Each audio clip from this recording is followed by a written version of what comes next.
Beneath the surface of the whole tech world, way beyond the headlines about AI and the newest smartphones, there is another race going on. And it's quieter, it's a lot more complex, and honestly, the stakes are infinitely higher. It's a race to build the ultimate computer, a machine that doesn't just calculate faster, but computes in a way that fundamentally rewrites reality itself. This isn't about the next iPhone. This is about the next reality. Let's break it down. So why? Why are companies like Google and Microsoft and, yeah, the world's most powerful governments pouring billions and billions of dollars into this? Well, it's because they all know something that most people don't. We are standing right on the verge of the next great technological revolution. And this one could be even more historic than the entire digital age. Okay, so the key to really understanding what's happening right now is realizing that this exact kind of shift, it has happened before.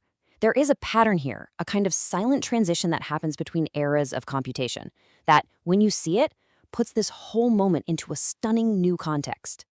When you actually lay it out like this, you start to see this rhythm in history. For 2,000 years, we used analog computers, gears and levers, like that incredible Antikythera mechanism, to model the universe.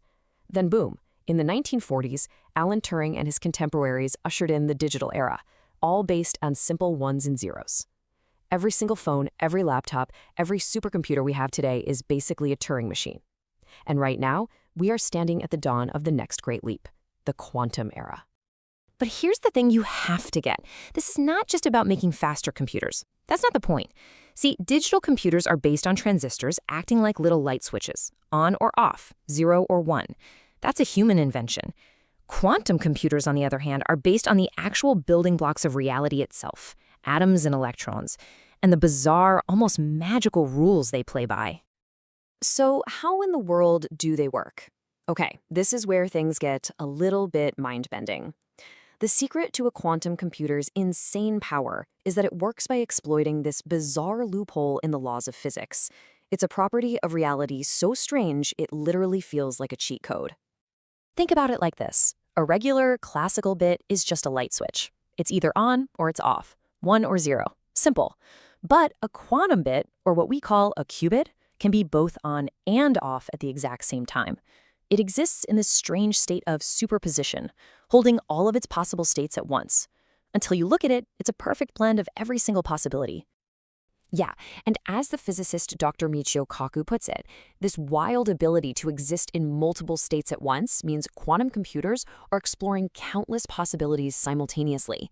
They aren't just calculating in our universe. In a way, they are leveraging parallel realities to find an answer. That right there, that is the source of their unbelievable power. And that power, it just grows exponentially. Get this.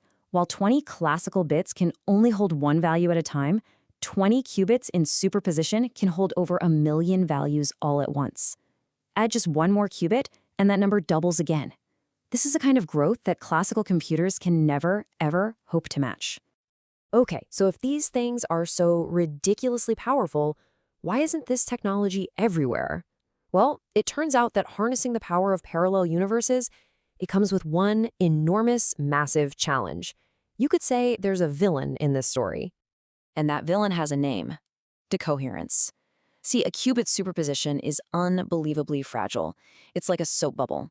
The absolute slightest interaction with the outside world, a stray photon, a tiny vibration, a minuscule temperature change, and pop! It collapses into a single state of 0 or 1, and the entire quantum calculation is just destroyed. So, in a single word, the enemy is noise. The best way to think of a quantum computation is like a perfectly orchestrated symphony. And noise? Noise is like a random air horn blast right in the middle of the quiet part. Everything just dissolves into chaos. And keeping that symphony playing, well, that's the single biggest challenge in this entire field. And this challenge, this problem of noise, has kicked off this fascinating race between two of the biggest tech giants, Google and Microsoft. They are both trying to solve the noise problem, but they are placing two completely different bets on how to do it. Let's take a look at the battle plans.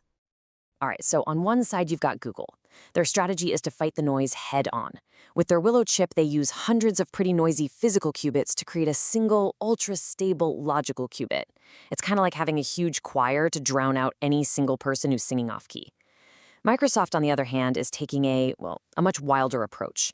Evade the noise entirely. They're trying to build a totally new kind of qubit, a topological qubit, that has protection from noise built right into the fabric of its physics. And the way to think about Microsoft's crazy idea is this. The information isn't stored in one fragile little spot. It's woven into the overall structure, the topology, just like a knot in a rope. I mean, you can shake the rope, you can wiggle it, but the knot stays a knot. It's a way to make the quantum information inherently tough, just naturally immune to all those small disturbances. So let's just fast forward and assume they solve it. One of these strategies, or maybe another one we don't even know about yet, finally cracks the noise problem. What happens then? Well, the payoff isn't just a faster computer. It's the ability to solve problems that are currently considered, fundamentally unsolvable by humans. I mean, we are talking about designing perfect drugs from scratch by simulating molecules, a task that's just impossible for today's computers. Unlocking fusion power by figuring out how to stabilize plasma. Discovering brand new materials that don't even exist in nature. And, yes, breaking almost every form of encryption that protects the world's data today. That's not science fiction. These are the specific applications these machines are being built for. Now, it is really important to understand this. You won't be checking your email on a quantum computer. It's not going to happen. These are highly specialized machines, almost like massive telescopes for peering into the quantum realm. They won't replace your laptop. They're going to be used to attack humanity's biggest, most complex challenges. And that brings us to the real payoff for you.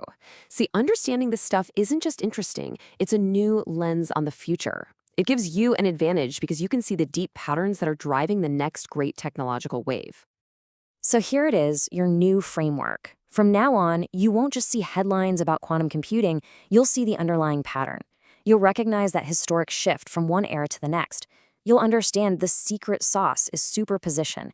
You'll know the central conflict is this epic race against noise. And you will grasp the world-changing payoff that's really at stake here. This is the insider's perspective. Now, when you see a headline about Google's Willow chip or Microsoft's Majorana particle, it won't be just a bunch of jargon anymore.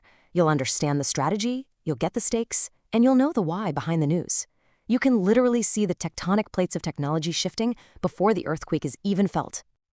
Look, the digital revolution completely changed our world by putting a computer in every pocket. This next revolution, it aims to solve some of the most fundamental problems facing our entire species. It's a silent race for sure, but it is happening right now, and the outcome is going to redefine our future. The only question left is, who gets there first?